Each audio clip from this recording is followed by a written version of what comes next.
Sino ang malalapitan? Sino may kakayahan? Sino ang makakatulong? Sino nga ba ang daan? Sino nga ang aking? Ako ay magtitiwala pagkat siya'y dakila. Ako'y nananampalataya, tunay ang kanyang salita. Si Jesus wala nang iba.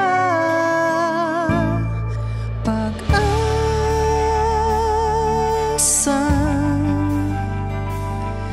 pag-asa,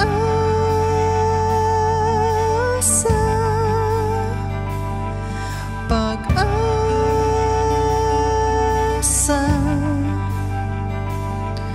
Panginoong Jesus, tulungan mo ako.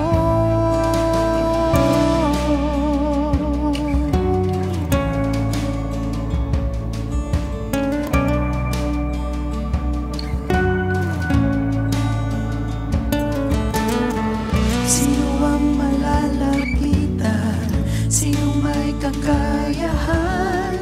Sino ang makakatulong? Sino nga ba ang solusyon? Sino nga ang aking? Ako ay nagtitiwala pagkat siya ay dakila. Ako'y nananampalataya, tunay ang kanyang salita. Si Jesus wala nang iba. Pag-asa,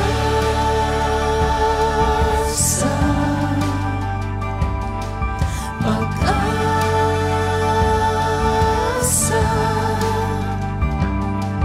pag-asa.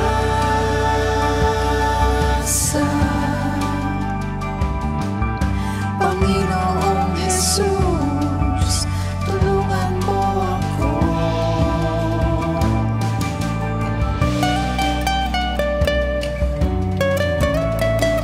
Ikaw ang malalapitan, ikaw lang ang maaasahan. Sino ang malalapitan? Sino may kakayahan? Sino ang makakatulong? Sino nga ba ang solusyon? Sino nga ang aking? Ako ay nagtitiwala pagkat siya'y dakila. Ako'y nananampalataya, tunay ang kanyang salita. Si Jesus wala nang iba. Pag-asa,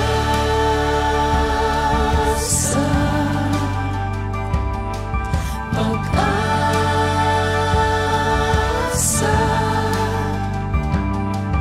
pag-asa.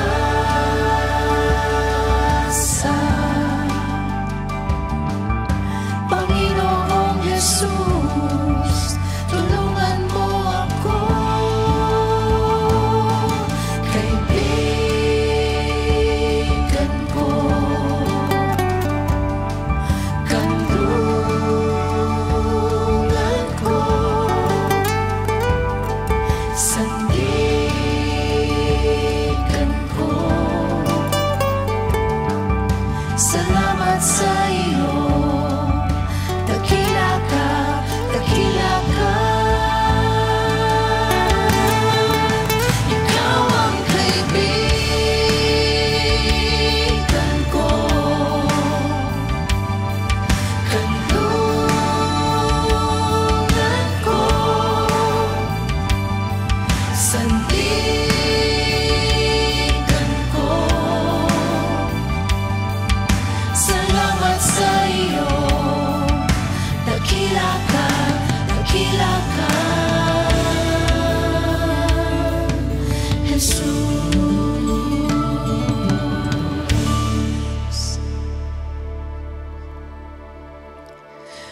Ang iyong puso, sa Diyos mo isuko. Sa Kanya iabot ang mga kamay mo. Alisin mo ang kasalanan sa iyong mga kamay. linisin mo sa kasamaan ng iyong tahanan. At taas noo kang haharap sa sanlibutan. Matatag ang loob, walang kinakatakutan. Mga pagdurusa mo ay malilimutan para lamang itong bahang nagdaan. Magliliwanag ang iyong buhay, higit pa sa sikat ng araw. Ang buhay mong nagdilim ay magbubukang liwayway. Papanatag ang buhay mo at mapupuno ng pag-asa. Iingatan ka ng Diyos at bibigyan ng pahinga. Wala kang kaaway na katatakutan. Maraming lalapit sa iyo upang humingi ng tulong.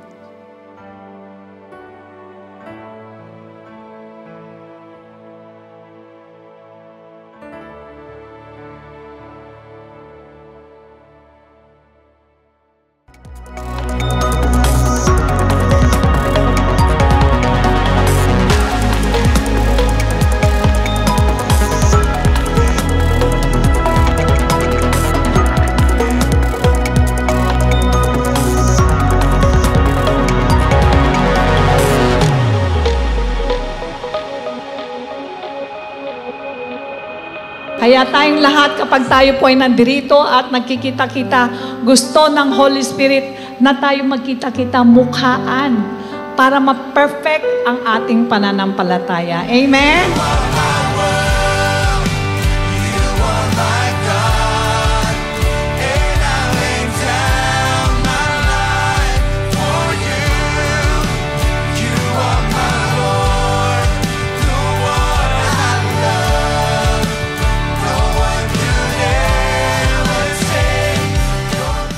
That's why do not be hindered by the urge of the devil, by the urge of the world, by the urge of the flesh, but by the urge of the Holy Spirit. Pag Espiritu Santo nag-udyok sa'yo, hindi ka udyokan lumayo sa gawain. Itutulak ka niyan sa gawain. Pabubukahin ang bibig mo niyan para mag-testify ka, para mag-witnessing ka. Ibubukas ang bibig mo niyan. Bakit tayo gagamit not just the head, the heart, the hands to influence, but the Word of God? Bakit? You use the Word of God to move God and influence God for your favor. You move in the realm of the Spirit. So it manifests in the realm of the physical. Doon ka dapat manalo. Tunay nga na walang ibang mamamagitan sa Diyos, magdadala sa Kanya, dudulog para babaan ng habag ang mga taong namumuhay sa kasalanan. Pagka nawala ang mga Christian, ang mundong ito ay mabubulid na sa pagkawasak. Ang pananampalataya po o ang paniniwala po para maging righteous po ay mayroon kang gagawin na ayon po sa pangako niya. At doon po tayo magiging righteous sa harapan po ng Lord.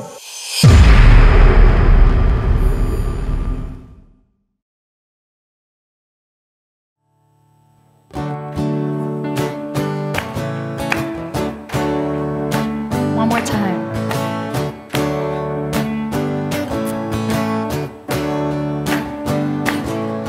Thank you for all the things you've done, awesome and mighty, full of power. Thank you for everything you've done, amen. You are the most amazing God, Savior and my eternal rock.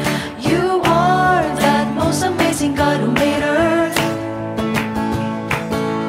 Thank you, Lord, for the food. We know you didn't want us starving. Thank you, Lord, for the breath. So grateful for this blessing. Angels and happy looking sky, shouting that you're the Lord Most High. Thank you, Lord, for everything you had done. Repeat verse 1. Thank you for all the things you've done, awesome and mighty, full of power. Thank you for everything you've done, amen. You are the most amazing God, Savior and my eternal rock. You are that most amazing God who made earth. Thank you, Lord, for the sun. We know you didn't want us gloomy. Thank you, Lord, for our bed. There's something we can sleep on when we're sleepy. I love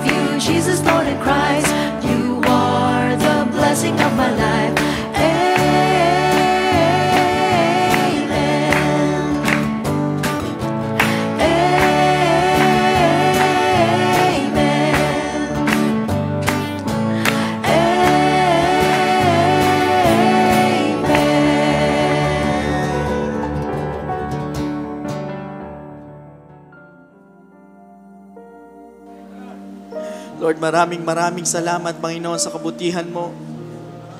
Maraming salamat, Panginoon, sa pag-iingat mo. Maraming salamat, Panginoon, sa lahat ng mga provisions mo sa aming mga buhay, Panginoon. Patuloy, O Diyos, minsan pa kami dumudulog sa iyong harapan. Nagpapasalamat, Panginoon, sa pagkakataong ito na muli.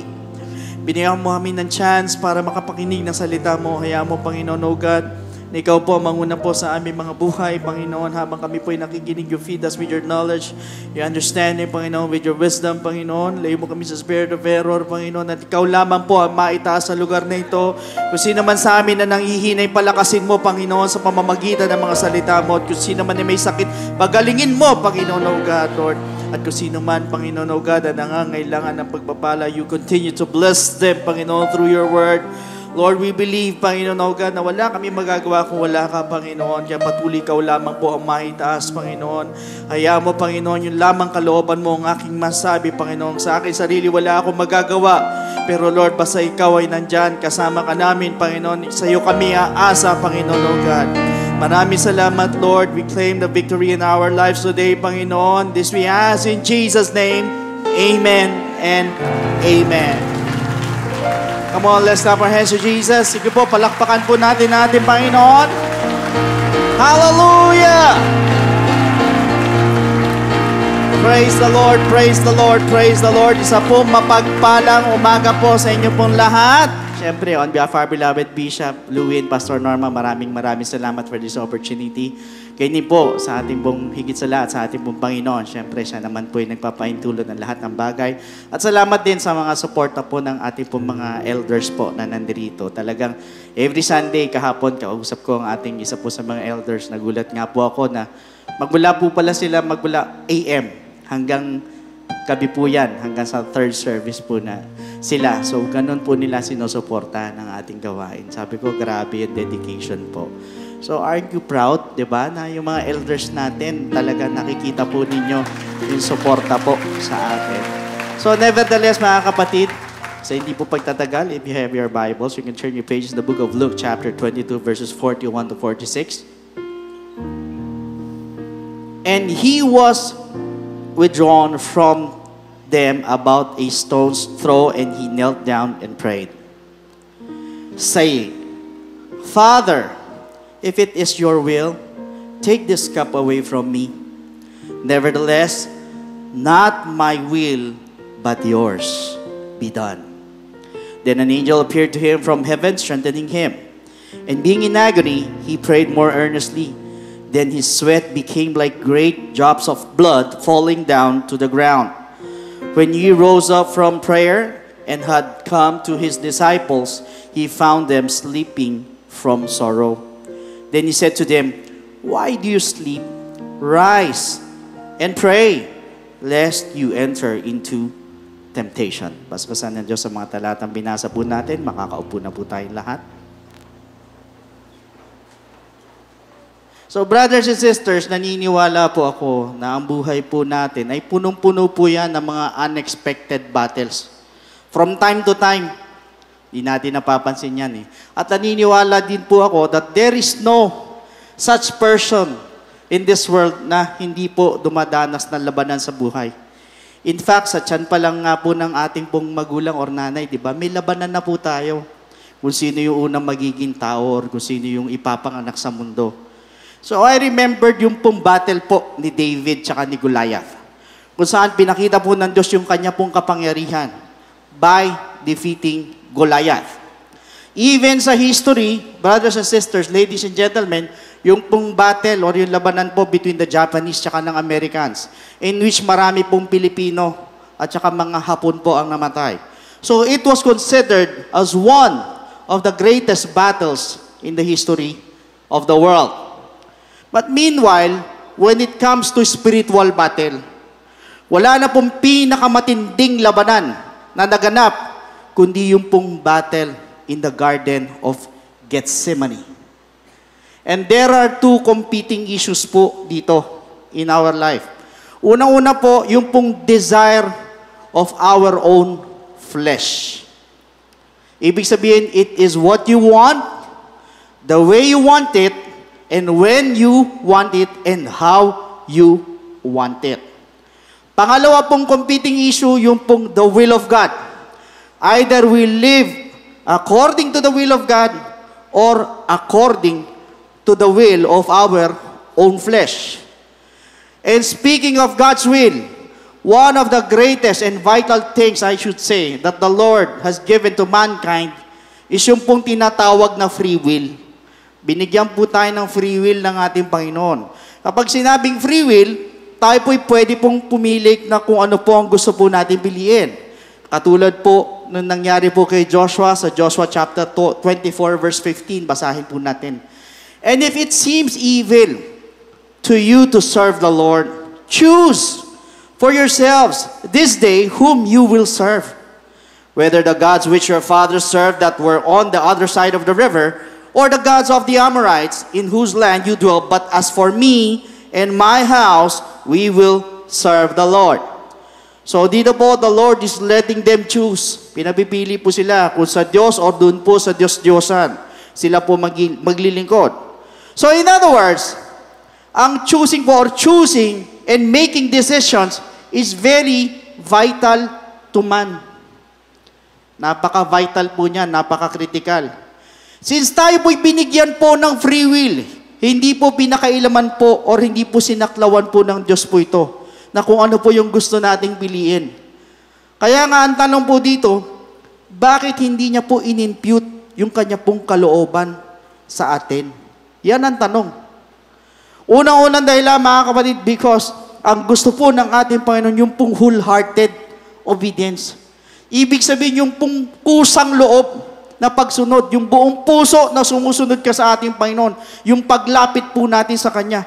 Hindi po ba yung napipilitan ka lang, kundi yung bukal sa kalooban mo na sundin ang ating Panginoon.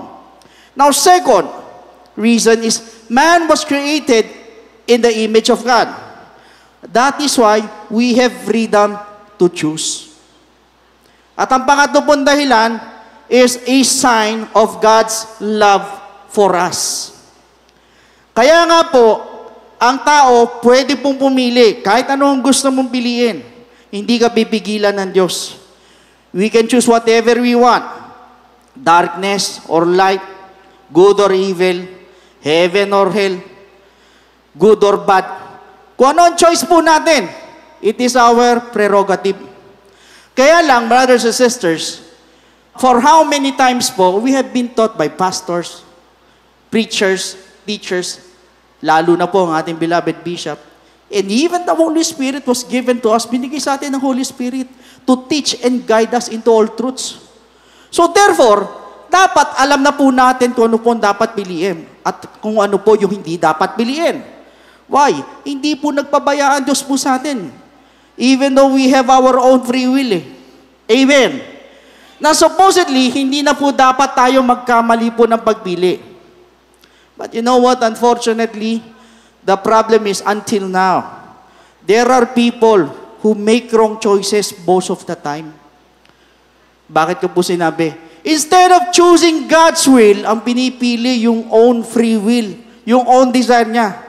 At yung po ang madalas po na nagpapahamak po sa maraming tao.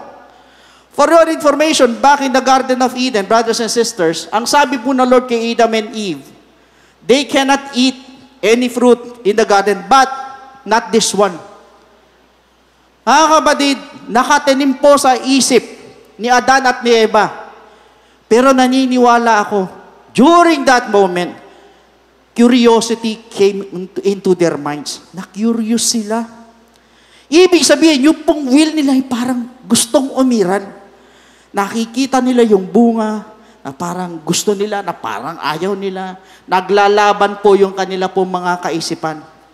Dahil naalala po nila yung sinabi po ng Lord po sa kanila, they are forbidden to eat the fruit. Otherwise, they will die. Because that is the will of God. Until ano nangyari? Pasok sa eksena si Satanas. Nung sinulsulan po sila, tuksuhin po sila, doon lumabas yung will ng tao. At yung will po na yan, ang siyang sumaway sa utos po ng Diyos. What happened? Judgment fell upon them as they were cursed by God. Dahil lang dun sa will of man na yun. And always remember, once the will of God is violated, at ang nasunod ay yung will of man, more often than not, destruction follows. Kaya dyan po pumasok yung pong curse of sin, yung death, yung poverty, even yung pong sickness, and even broken relationships pumasok. Why? Because the will of God was violated. Now, meanwhile, in the book of Matthew, chapter 26, verse 39, he went a little further and fell on his face and prayed, saying, "Oh, my Father," sabi ng Panginoon, "if it is possible, let this cup pass from me," ang sabi niya. "Nevertheless, not as I will, but as you will." Dito po, pinakita po na Lord kung ano po yung will ng tao. In His humanity, nagsalita po ang ating Panginoon while He was praying, ang sabi niya, "Let this cup pass from me." Bakit niya po sinabi ito? Dahil bilang tao, I believe, He does not want to suffer bilang tao. Katulad natin, Lord, ayoko ng trials. Lord, ayoko ng hardships. Lord, ayoko ng sufferings. Lord, ayoko masaktan. Ganito po ang mentality ng majority ng tao sa mundo. We do not want to get hurt. Sino dito gusto mo nasasaktan ka? Wala magtataas ng kamay. Why? Ayaw natin nasasaktan eh. Ayaw natin mag-suffer. Ayaw natin mag-make ng mga sakripisyo sa buhay. At kung mupupuna po ninyo, most of the time, the will of man is in his own comfort zone. Nasa comfort zone yun ang gusto natin. Gusto, puro sarap, puro ginhawa, puro blessings. Blessings sa financial, sa physical, sa spiritual. Blessing in everything. Wala pong masama dyan. Because our God is a God of blessing. Pero hindi po guaranteed that we are not exempted from sufferings. At kaya din nga sinabi ng ating Panginoon, "Giba that I am the potter and you are the clay." Kasi po ang clay po'y ginagawa pong palayok. Ano po ang nangyayari po doon sa clay, sa kamay po ng pater? Once na ginagawa na ng pater yan, di ba? Anong ginagawa doon sa palayok? Gagawin palayok yan, lalamutakin, kokortehan, ibabaliktad. So that is how the potter molds the clay. Why? We are going to study it carefully. Ang gusto po kasi ng pater is to create a very beautiful pot. At ganyan po ang buhay ng Kristiyano. Nandun, nilalamutak ka, pipisilin ka, ipipihit ka, itataob ka, babaliktarin. Why? Because the potter has a good purpose for the clay. Tinatanggal niya po yung mga sharp curves at saka edges. So, ibig sabihin, pinakikinis po, pinagaganda niya po ng husto. That is why, kahit meron ka nai-experience na mga pain, yung mga hardships, yung mga struggles, nandun nasasaktan ka financially, emotionally, physically, spiritually, lahat na. Ibig sabihin, tinatanggal niya yung mga sharp curves at saka edges mo. So that we are going to be molded to become a better person. Amen. However, ang tanong, bakit pa ganun mag-mold ang Diyos sa atin? At bakit kailangan siya pa ang masunod? Brothers and sisters, I just want you to know that God knows all things. He knows our innermost being. Alam niya. Alam niya yung kahinaan mo. Alam niya yung kalakasan mo, yung strengths mo. Most of all, He knows if it will be good or bad for you. Alam niya. Kaya nga, thy will be done eh. Ang kalooban po ng Diyos ang masunod. Ibig sabihin, not mine, but yours. And that is our title for today. Ang problema kasi mga kapatid, yung ating pong self-will keeps on resisting God's perfect will. Bakit eh? Yan ang problema ng marami. At naniniwala po ko, ang isang major reason kaya ayaw po natin ang will ng Lord, it is because of fear. Naniniwala po ba kayo that there are people that are afraid to trust God's will? Meron. Bakit ko po sinabi? Natatakot po ang iba kapag meron sakit, for example, hindi masabing thy will be done. Bakit? Natatakot, baka lumala yung sakit mo. Baka mamatay ka. Kapag may problema sa finances, ang iba hindi masabing, Lord, thy will be done. Bakit? Natatakot, baka hindi na makaahon. Why? Because we are afraid to trust God's will. Yan ang problema. However, why are we afraid to trust God's will? Alam nyo kung bakit? Because we do not know the perfect will of God. Yan ang problema. Hindi mo alam yung perfect will ng Panginoon. That is why the question is, ano ba ang will ng ating Diyos? Balikan po natin yung Matthew 26:39. For your information, there are two kinds of God's will. First, God's will of decree, or yung pong tinatawag na sovereign will. So it is the will of God as His sovereign control of all that comes to pass. So brothers and sisters, one of the clearest is the way ang ating Panginoon spoke of the will of God is doon po sa Gethsemane when He was praying kanina nung binasa natin sa 26 ng Matthew, verse 39. Oh my Father, if it is possible, let this cup pass from me. Nevertheless, not as I will, but as you will, ang sabi ng Panginoon. Now, ano po yung will of God na nire-refer po dito sa talatang no?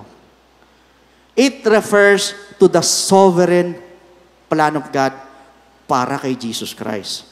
Ano po ibig sabihin in Acts chapter 4 verses 27 to 28? For truly against your holy servant Jesus, whom you have anointed, both Herod and Pontius Pilate, with the Gentiles and the people of Israel were gathered together, to do whatever your hand and your purpose determined before to be done. Meaning, ang will po ng ating Panginoon, ng Diyos, was Jesus would die. Mamamatay si Kristo. Yan ang kalooban ng Diyos. So this was His plan after all. And there was no changing it, and there was no stopping it. That is why ano sabi ni Kristo, ito yung request ko, you do what you have to do. Kung ipaparaphrase po natin. Ibig sabihin na sabi niya, gawin niyo yung kailangan niyo o kung ano yung dapat niyong gawin. At yan po yung sovereign will ng ating Panginoon. At wala pong makakasaklaw po dyan, wala pong makakabali dyan, wala pong makakapigil po dyan. Kung yun ang kalooban niya, yun po ang mangyayari. And the most crucial point is, it includes the sins of men. Bakit ko po sinabi? Kasi po si Herod, si Pilate, yung mga Roman soldiers po, at saka yung mga Jewish leaders po, they all sinned. Guilty sila. Bakit? All sin in fulfilling God's will, na ang ating Panginoon ay maku-crucify. Kung babasahin po natin na Isaiah chapter 53 verse 10. Kaya kasama yung kasalanan.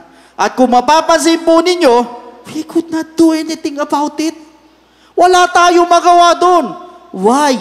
Ito po yung sinasabing God's perfect and sovereign will. Amen. Now second, God's will of command. Ano po ibig sabihin? His will is what He commands us to do.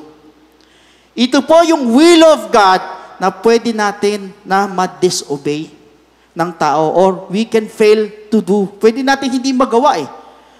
But on the other hand, we do the will of decree. So whether we believe it or not, gagawin mo yan sa ayaw at sa gusto mo. Bakit? Because it is His sovereign will. Pero yung will of command, we can fail to do. For example, ang sabi sa Matthew 7 verse 21, not everyone who says to me, Lord, Lord, shall enter the kingdom of heaven, but he who does the will of my Father in heaven. For information, not everyone does the will of his Father. That is why not everybody will enter the kingdom of heaven. Even si Apostle Paul in 1 Thessalonians chapter 4 verse 3, for this is the will of God. Ulitin ko, for this is the will of God, sabi ni Pablo, your sanctification, that you should abstain from sexual immorality.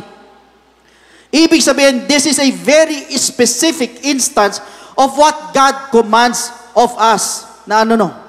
Regarding holiness, sanctification, sexual purity. So ito po yung kanyang will of command. But take note, marami po ang hindi nakakasunod din po dito. Another one, 1 Thessalonians chapter 5 verse 18. In everything give thanks. Ulitin ko, in everything give thanks. Ang sabi ng talata, for this is the will of God in Christ Jesus for you. Ito daw ang kalooban ng ating Panginoon. Again, a very specific aspect of His will of command. In everything give thanks, ang sabi nung talata. But unfortunately, many fail to do this will of God as well. Amen. Bakit ko po sinabi? Di ba kung minsan pag marami kang problema, hindi ka pa nga makapagpasalamat sa Panginoon. Instead na sabihin natin, Lord, buti yan na lang. Salamat, buti ito na lang ang dinanas ko. Minsan sinisisi pa natin ang ating Panginoon. Kaya sinasabing hindi po lahat nakakasunod na gagawa. Also in 1 John chapter 2 verse 17. And the world is passing away and the lust of it. But he who does the will of God abides forever. Brothers and sisters, I just want you to know, not everyone abides forever, hindi po lahat. Some do the will of God, and some don't. Now, talking about the will of God, both will, ito pong kalooban, are true. At parehas po yung mahalaga, importante, at kailangan po maintindihan po natin at paniwalaan. Yung pong God's will of decree, yung pong sovereign will, and the other one we can also call the God's will of command. But take note, yung pong kanyang will of decree always comes to pass, whether we believe it or not, or whether we like it or not. Sovereign will yun eh. Pero yung kanyang will of command, pwede natin masuway kung minsan eh. Lalo na pag matigas ang ulo mo. Pero hindi po ibig sabihin that we are going to make this an excuse na meron talaga mga commandment, meron mga talagang command na hindi natin kayang sundin. Huwag po natin gawing excuse yun. Sa ating sarili, hindi natin kaya. But with the help and the power of the Holy Spirit, kaya mo yan. Through the help of the Holy Spirit, the Holy Ghost in your life, kaya mo yan. Masusunod mo yan. Kaya huwag po natin gawing excuse na pwede natin ma-violate o hindi natin masunod. Now, ano pa po ang kasama sa kanyang will? In Jeremiah 29:11, for I know the plans I have for you, declares the Lord, plans to prosper you and not to harm you, plans to give you hope in a future. In other words, hindi niya po kalooban na sino man ay mapahamak. That is why wag po tayo matatakot na magsabi ng thy will be done. Bakit sinabi na mismo ng talata? My plan is to prosper you, not to harm you. Dahil hindi ka ipapahamak po ng Diyos. Malinaw yung talata, oh. Ang kalooban niya, mapaayos ka, mapabuti ka, maging maayos, maganda ang buhay mo. Sinabi na ng Bible na hindi niya tayo tinawag para pahirapan. But rather, we are called to do His will. At para magkaroon po tayo ng buhay na walang hanggan. But take note, that choice is up to you. Nasa atin ang choice. Now, furthermore, if we are going to study carefully sa Luke 22:44, and being in agony, he prayed more earnestly. Then his sweat became like great drops of blood falling down to the ground. So perhaps yung kanya pong pagpapawis, yung perspiration po niya were in large drops. And possibly, ito pong hematidrosis po na pag-aralan po natin yan sa GBS. Yung pong actual mixture ng blood tsaka ng sweat. As in cases of extreme anguish. Yung pong extreme na strain. O yung pong sensitivity. At sa Book of Luke lang po yan naka-record, mababasa. So, dito po mapapansin po niyo yung pong kanyang divinity at humanity ni Jesus Christ. Ano po ibig sabihin? Jesus was agonizing that moment. Habang nananalangin. He was in agony. Meaning, there is a battle going on. So it seems like lumalaban yung will niya against the will of God. Just imagine, bakit ko sinabi lumalaban? Up to the point na magpawis ka ng parang dugo. So ibig sabihin, nag-i-struggle ka talaga. Dahil gusto niya, yung will niya ang masunod. Yung flesh niya ang masunod. Ganun na nangyayari. Kaya ganun po katindi yung labanan ng will of the human flesh at ng will of God. Pero ang gusto po ng Diyos, isurrender po natin yung will po natin sa Kanya. And His will be done, not ours. Yun ang gusto ng Panginoon at hindi ka uubra sa will ng ating Diyos. Hindi pwede. Pag sinabi niyang ito, ito. Kaya nga naging sovereign yan. Hindi mananalo yung will mo dyan. Amen. Now, I remember the Apostle Paul, he was allowed to suffer, to hunger, sa mga bagay na hindi magaganda. Ang tanong, napasama ba si Pablo? No. Hindi po. Hindi po siya napasama. Instead, napabuti pa po si Pablo. Nandoon sa kanya yung kapangyarihan ng ating Diyos. Why? Thy will be done. Wala po siyang takot sa kalooban ng Diyos. Sinabi mismo ng mga tao sa kanya, you're going to be imprisoned sa Jerusalem. Pero ano sabi niya? Handa ako. Hindi lang magpakulong. But I am also ready to die. Ano ibig sabihin? Kung kalooban mo na mamatay ako, then mamatay ako. To die is gain. Why? Because he was totally dependent on the will of God. Doon siya umaasa. Hindi sa sarili niyang kalooban. Umasa siya doon sa will ng ating Panginoon. Yung kalooban ng Diyos ang kanya sinunod, hindi yung kalooban niya. Ano ang nangyari? The power of God manifested in him. Bakit? Kalooban niyang sinunod eh. And speaking of will, why not let Jesus take the will for us? Ibig sabihin, alisin po natin yung kamay natin sa manibela. Gusto mo, ikaw ang nagda-drive ng buhay mo eh. Ikaw ang nagmamaneho ng buhay mo. Hayaan mo ang Panginoon na mag-take over sa buhay mo. Dahil once na ang Diyos ang nagmaneho na ng buhay mo, siya na po yung mangunguna sa iyo eh. Sigurado nandun ang kapangyarihan ng Diyos. Amen. Ang iba naman, magpapa-counsel. Pastor, papa-counsel ako. Kaya lang, gusto ko sana ganito mangyari. Ang gusto niyang mangyari, yung gusto niyang mangyari. Yun yung sinabi kay Pastor. Nagpa-counsel ka pa. Hindi ka naman pala susunod or makikinig. Dapat po, Pastor, ano po ba ang kalooban ng Diyos? Ano ba ang will ng Lord para sa akin? Lord, Pastor, turo mo naman sa akin kung ano ang kalooban ng Diyos na gusto niyang mangyari sa akin. Ganun po dapat. Amen. Huwag po kayo magagalit. Ang iba naman, magpapa-counsel din. Pastor, di ba Pastor, dapat ganito ang gawin natin? Dapat ganito eh. Pastor, dapat yung bagay na ito, dapat ito yung sasabihin ko sa kanya, di ba? Imagine, yung pastor ang kinaunsilan. Lalapit ka kay pastor, tapos yung pastor mo, kakaunsilan mo. Baliktad, ano? Why? Because of his own free will. Yung will niya yung umiiral eh. Ganun po katindi yung will na yan, baka hindi natin alam. Pag ang will po natin na nasunod, possible na mapahamak tayo. At pag nangyari po yun, ano mangyari? Buntot mo, hila mo.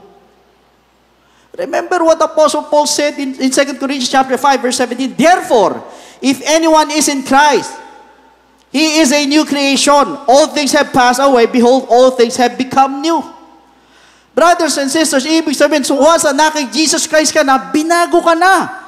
Ibig sabihin, mas matindi na dapat yung power ng Diyos sa'yo kaysa sa will mo. Na kay Kristo ka na eh. Why? Ang sabi sa Romans chapter 13 verse 14, but put on the Lord Jesus Christ and make no provision for the flesh. Meaning, once you have put on Jesus Christ, then you can do everything through Jesus Christ. Therefore, let us make no provision for the flesh. Hindi pwede yung laman natin ang mangunguna po sa atin.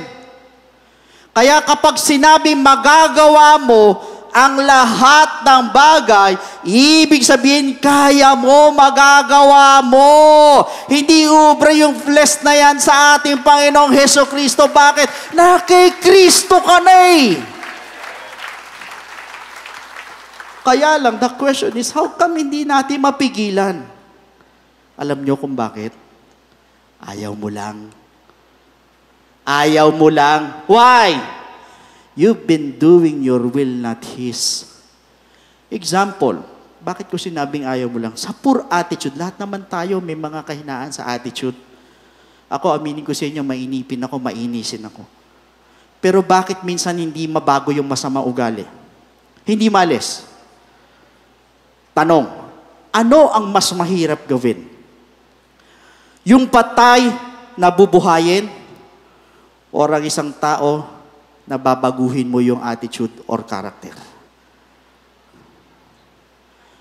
Brothers and sisters, there is nothing too hard for God to do. Wala pong mahirap sa Diyos gawin.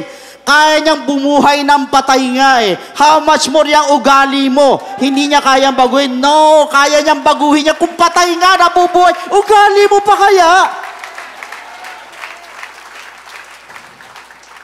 Kaya lang hindi magbabago kasi our own human and fleshly will keeps on resisting God's will. Yung will po kasi natin, gusto nating sundin. Sa trabaho, for example, mag-a-apply ka.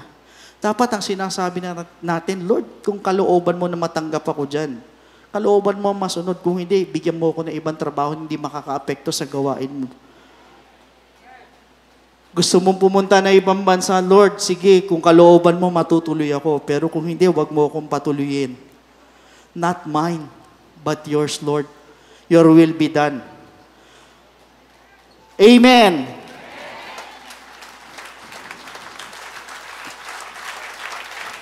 Sa mga kabataan, may naliligaw sa iyo. Lord, mahal na mahal ko itong lalaking ito. Nai-inlove na ako. Ano sabihin mo sa Panginoon? Lord, kung kalooban mo, bigay mo sa akin. Yung maayos, matino. Ganun po dapat. Or baliktad, manliligaw ka. Lord, kung kalooban mo, bigay mo sa akin yan. Ibig sabihin, thy will be done, Lord. Alam niyo po kung ano po mangyayari once we choose to do the will of God. If you're familiar with the story of Jacob tsaka ni Esau, di ba, nagalit si Esau sa kanya, nag-away yung magkapatid eh. Kasi ninakaw ni Jacob yung kanya pong birthright. Pero ano pong ginawa ni Esau? Niyakap, hinalikan niya yung kapatid niya. Anong sinabi niya kay Jacob? It seems like I saw God in you. Could you imagine that? How come para niya nakita ang Diyos kay Esau? Why? Because Esau obeyed the will of God.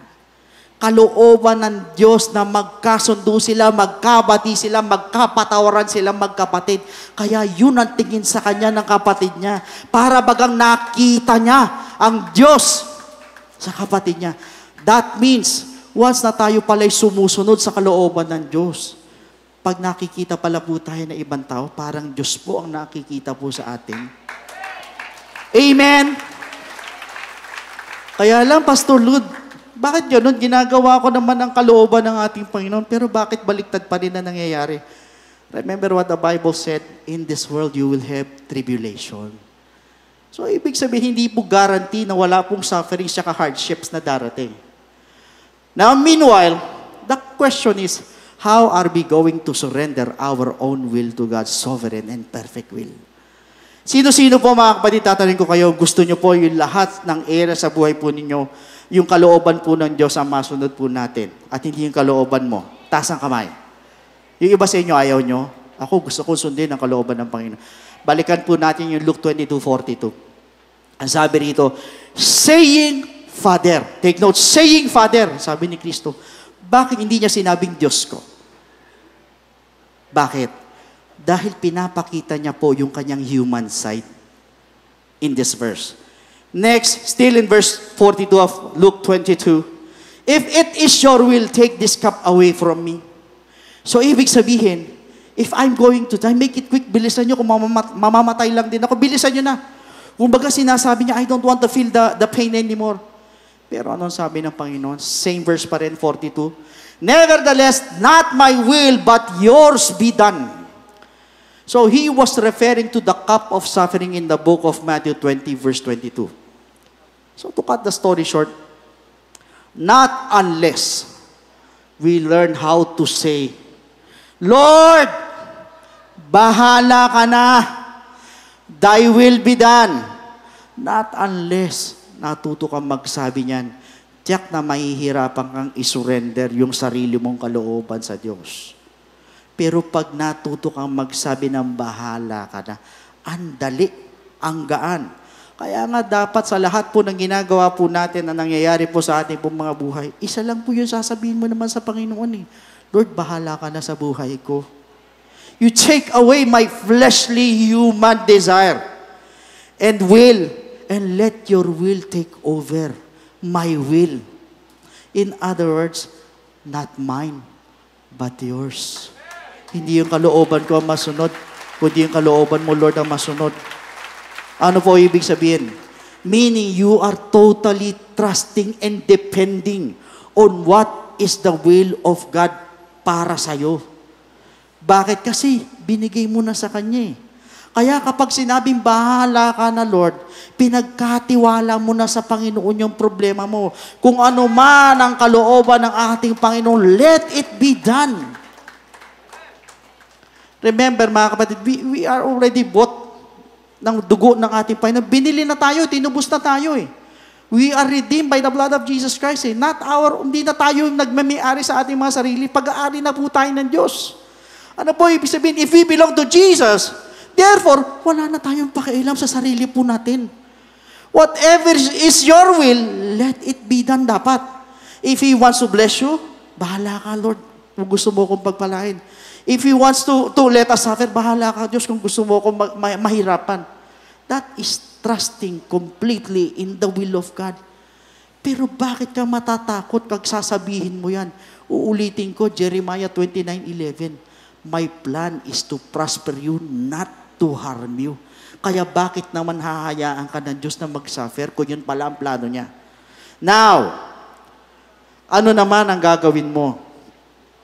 Unless, pagka ganito na magsasabi ka lang na bahala ka na, nasa dead-end situation ka na, yan lang ang gagawin mo. Hindi natin pwedeng abusuhin po yan. For example, mamaya magpapakasal ka, sabi mo, Lord, magpapakasal ako, bahala ka na, kahit 5,000 lang ang pera ko. Basta gusto ko, Lord, sa Manila Hotel. 5,000 sa Manila Hotel, Lord. Eh baka po pwede lang bumaba ang Panginoon dito, batukan ka. Anong bahala ka na? Bahala ka magbuhugas ng pinggan dyan. Sigurado yun, bahala ka sa buhay mo. Hindi po ganon. Sasabihin lang po natin ito pag talagang wala ka na pong magawa. Yun po ang ibig sabihin. Hindi naman yung, Lord, bahala ka na. Bahala ka. Lahat na lang pinasa mo sa Panginoon, wala ka nang ginawa. Pag nasa dead end ka lang. So sa madalit sabi, ang pinaka-the best, leave it all up to God. Let His will be done in our lives. Not mine, but yours. Napakasimpleng mensahe, mga kapatid. Kung minsan kasi, or madalas sa buhay po natin, gusto natin yung kalooban natin mangyari. Yung gusto natin na mangyari. Nasa-set aside po natin yung will ng Panginoon. Kaya ano nangyayari at the end of the day, napapahamak po tayo.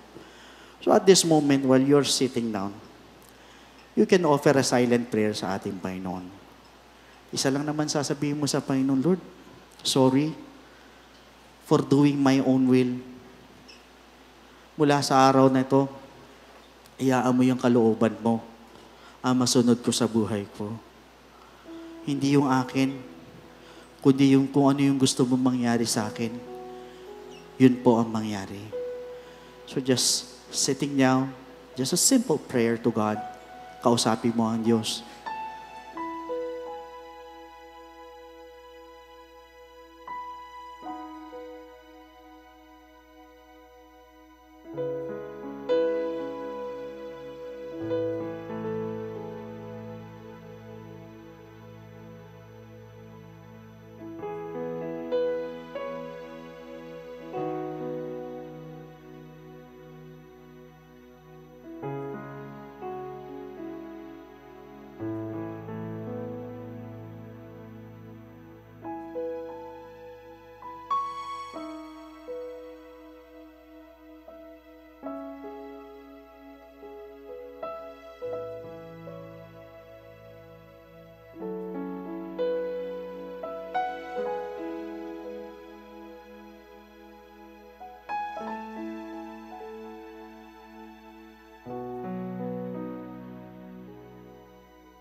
Praise God, maraming salamat po sa Panginoon sa napakagandang mensahe na ngayon po natutunan po natin kung gaano po kahalaga, gaano po kaimportante yung pong pag-surrender ng ating kalooban sa ating pong Panginoon. Bakit po?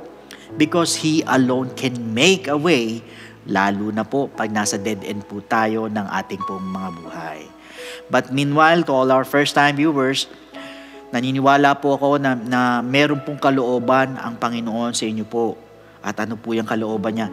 That is to accept Him as your personal Savior. Kaya lang po sa paano pong paraan. That is by believing in His gospel for you to be saved. Pag sinabi po nating salvation in Ephesians chapter 2 verse 8, for by grace you have been saved through faith, and that not of yourselves, it is the gift of God. So malinaw na sinabi po ng talata that we are saved by grace through faith. Kaya alam po ang tanong, saan po tayo mananampalataya at maniniwala? So again, please listen to me sa lahat ng mga first-time viewers. It is found in 1 Corinthians chapter 15 verses 1 to 4. Moreover, brethren, I declare to you the gospel which I preached to you, which also you received, and in which you stand, by which also you are saved. Ulitin ko, by which also you are saved, if you hold fast that word which I preached to you, unless you believed in vain. For I delivered to you first of all that which I also received, that Christ died for our sins according to the Scriptures, and that He was buried, and that He rose again the third day according to the Scriptures.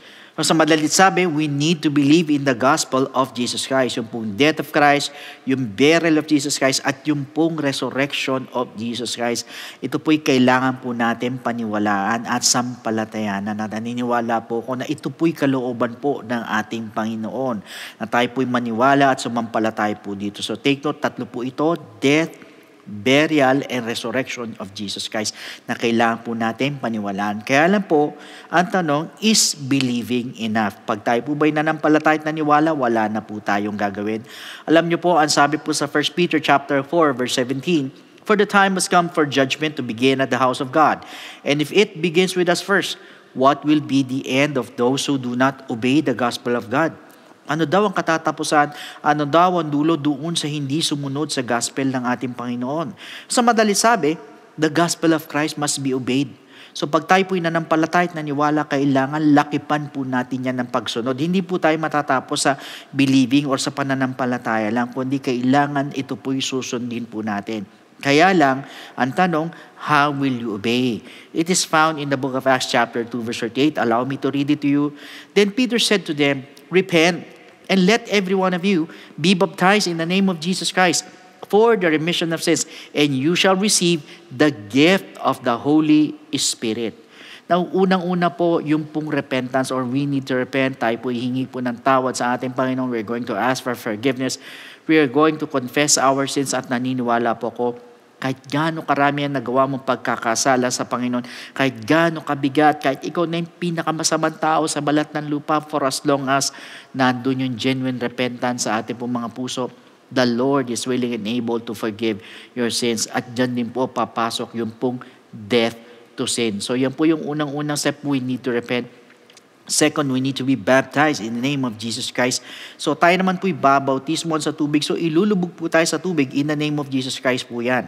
At ang sabi po sa Romans chapter 6 verse 4, therefore we were buried with Him through baptism into death. Ulitin ko, therefore we were buried with Him through baptism into death, that just as Christ was raised from the dead by the glory of the Father, even so we also should walk in newness of life. Ibig sabihin, we need to be baptized in the name of Jesus Christ. Why? Dahil para bagang inililibing naman po natin ang ating po mga kasalanan, kasabay naman po ng paglilibing kay Kristo. At naniniwala po ko, ito po'y isa po sa kalooban ng ating Panginoon, na tayo po'y magpabautismo. Now, the third step is we need to receive the gift of the Holy Spirit. Diyan naman po papasok ang ating transformation, yung ating pong regeneration. So madalit sabi, tayo mababago na po, na nabanggit po sa Romans chapter 8 verse 11, gayon din po sa Titus chapter 3 verse 5. In fact, once we receive the gift of the Holy Spirit, we are also receiving power. Aminin nyo man hindi, sa lahat ng mga first-time viewers, lahat tayo may kahinaan. At ang hirap po magbago pag sa ating po mga sarili lang. Minsan nagbabago tayo ng 1 linggo, 1 buwan, 2, 3 buwan, sa susunod na buwan, bumabalik po tayo sa dati. Kasi po, sa ating sarili lang po yan. Ang hirap, kaya pabalik-balik lang. But once you receive the gift of the Holy Spirit, or the Holy Spirit itself ay natanggap mo, Yan po yung tutulong po sa atin para makapagbago po ng lubusan. At yan din po yung tutulong po sa atin para ma-overcome po yung lahat ng ating pong mga kahinaan. And take note, hindi lang po yan. Yan din po yung magpapaalala po sa atin para makasunod po sa kalooban po ng ating Panginoon. So take note of these 3 things na kailangan maganap po sa ating pong mga buhay. First, we need to repent. Second, we need to be baptized in the name of Jesus Christ. And thirdly, we need to receive the gift of the Holy Spirit. And that is what we call the good news. And that is the gospel of Jesus Christ. So at this moment, sa lahat po ng first-time viewers po namin, pwede po ba, may I request na itaas po ninyo inyong 2 kamay bilang tanda ng pagsuko. Yuko po ninyo yung mga ulo, and please repeat after me with this prayer. Panginoong Jesus, lumalapit po ako sa iyo bilang isang makasalanan. Patawarin mo po ako sa lahat ng aking mga pagkakamali at pagkukulang. Sa oras na ito, tinatanggap po kita bilang sariling tagapagligtas at tinatanggap po kita bilang Diyos ng aking buhay.